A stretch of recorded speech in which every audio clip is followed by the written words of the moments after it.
बहुत बड़ा जंगल था। इतना बड़ा जंगल था कि उस जंगल में एक नदी थी। नदी के साइड में एक बड़ा सा पहाड़ था और पहाड़ के एक कोने में एक बड़ा सा पत्थर अटका पड़ा था।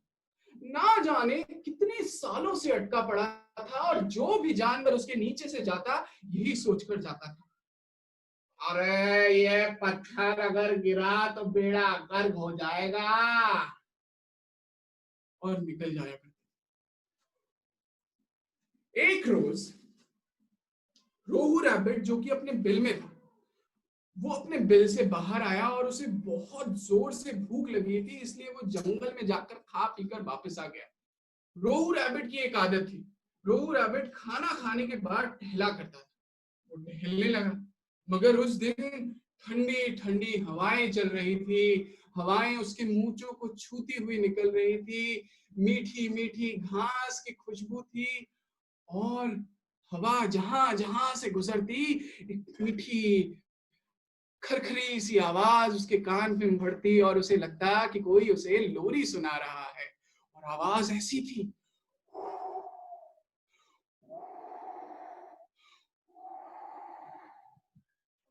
और इन आवाजों के बीच में वो आंख बंद करके सो गया।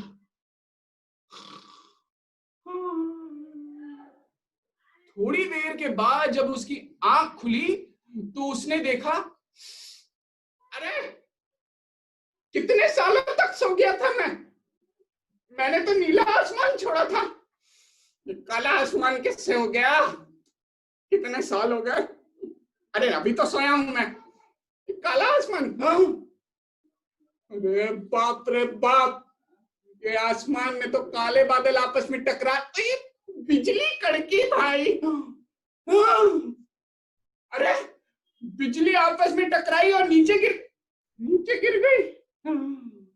अगर बिजली मेरे ऊपर गिर गई तो मेरा ये ग्लोइंग स्किन जल जाएगा, ये जल जाएगा तो मैं जल जाऊंगा। फिर आगे क्या होगा? अरे मैं जल जाऊंगा। क्या करूं? मैं भागूंगा। मैं भागता हूं, इन काले बादलों से दूर भागना है। अगर बिजली गिर गई तो टेंशन है भाई, बहुत टेंशन है, भागो। और वो भागा, बिना देखे भागा, इधर भागा उधर भागा, भागता। अरे डियर, तुम यहाँ क्या कर रहे हो? ओहो, देख कर भागा करो, पूरा जंगल तुम्हारा नहीं है। अरे मालूम है मेरे को, हटा, मुझे भागने दो। क्यों भागना है तुम्हें? अरे काले बादल देखो, आपस में टकरा रहे हैं, बिजली आ रही है और मेरे ऊपर गिर जाएगी, मुझे भागना है। तभी दो बादल आपस में टकराए, अरे बाप रे बाप, बिजली, अरे भागो। रोहू रैबिट को भागता हुआ और इतनी खतरनाक आवाज सुनकर देखकर डियर भी उसके पीछे भागा। आगे रोहू, पीछे डियर। फिर वो दोनों टकरा गए जेब्रा से। अरे जेब्रा, तुम बीच में क्या कर रहे हो? तुम्हारे वंशज काले काले ऊपर हैं, तुम तो आधे काले हो। ओह, ये काला रंग नहीं है, सफेद भी है। अरे ठीक है, हटो, मुझे जाना है। कहाँ जाना है? अरे वो काले काले बादल आपस में टकरा रहे हैं, बिजली गिर रही है, वो देखो। बाप रे जेब्रा, देखो तुम हट जाओ, देखो बिजली गिर रही है, लाइटनिंग गिर रही है, मुझे जाने दो, मैं भागना चाहता हूँ। जेब्रा भी उनके साथ हो लिया। जिस जानवर से मिलते सबको रोहू यही कहता, अरे बाप रे बाप, ये लाइटनिंग गिर जाएगी, तुम सब जल जाओगे, मेरा क्या, मैं तो भागूंगा, मुझे टेंशन है, मैं तो भागा। और वो भागा। धीरे धीरे जंगल के सारे जानवर भागने लगे। वो इतने सारे जानवर थे कि उनके भागने की रफ्तार से और उनके वजन से पूरा जंगल कांपने लगा। बाप रे, पूरा जंगल कांपने लगा। पूरा जंगल कांपा तो वो पहाड़ भी कांपा। उस पहाड़ पे जो वो छोटा सा बड़ा सा पत्थर था वो भी कांपने लगा और वो पत्थर गिर गया पानी में, जो कि नदी में। और नदी क्योंकि आगे की तरफ बह रही थी और आगे इतना बड़ा पत्थर गिरा हुआ था, इसलिए आगे बह ही नहीं। और इस साइड तो पहाड़ था, इस साइड बह नहीं सकती थी।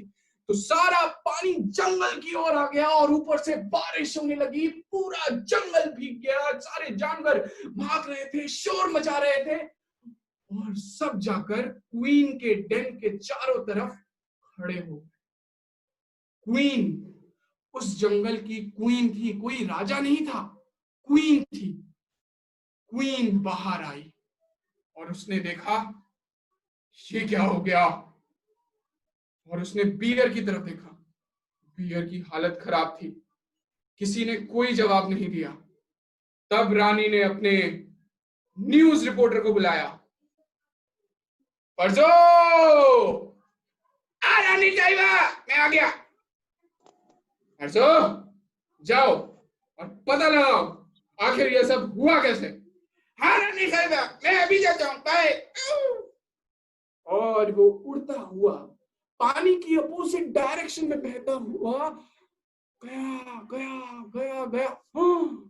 उसने देखा एक बड़ा सा चट्टान गिरा पड़ा है, और वो चट्टान गिरा है पहाड़ से। वो पहाड़ पर गया तो वहां पर ईगल बैठा हुआ था। ईगल से पूछा तो ईगल ने कहा ऐसा होगा ही, सारे के सारे जानवर एक साथ भागेंगे तो पूरा जंगल तो कांपेगा ही। अब पूरा जंगल कांपा तो पहाड़ भी कांपा, अब पहाड़ कांपा तो ये पत्थर कब तक टिका रहेगा, ये भी गिर गया। फर्जू पैरेट इतनी सारी इंफॉर्मेशन अपने छोटे से दिमाग में लेकर पहुंचा रानी के पास, और रानी को सारी बात बताई। और रानी ने कहा अब बस फर्जो, तुम सच्चे रिपोर्टर हो, चलो पीछे जाओ। बियर, ये क्या कर रखा है तुमने, हाँ क्यों भाग रहे थे तुम।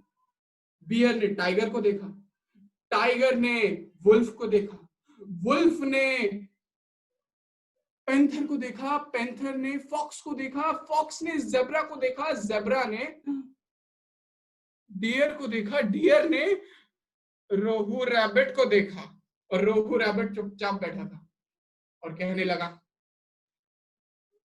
देखो रानी, देखो वैसे ही भीग चुका हूं मैं, मेरी गलती है ही नहीं, मैंने तो भागने को बोला ही नहीं था, मैंने तो बोला था कि मेरे ऊपर गिर जाएगा, मैं भाग रहा हूं, तुम अपना देख लो, अब मेरी गलती है वो मेरे पीछे भाग रहे थे। रानी ने कहा रो, तुम हटो। और फिर उन सभी जंगल के जानवरों को कहने लगी तुम सारे जानवर बेवकूफ हो, किसी भी बात पर कैसे भी विश्वास कर लेते हो। अरे सवाल किया करो, क्यों, कैसे, कब, कहां, तब माना करो, बिना बात पर मान गए, अजीब जानवर। रोहू तुम, हाँ रानी साहिबा, तुम टेंशन मत लिया करो, तुम्हारे टेंशन में देखो जंगल के पसीने छूट गए।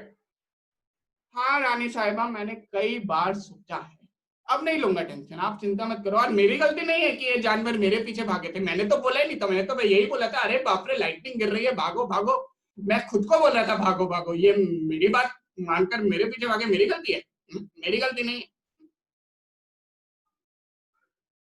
तब से रोहू टेंशन लेता ही नहीं है, क्योंकि उसे मालूम है अगर उसने टेंशन लिया तो पूरा जंगल सफर करेगा।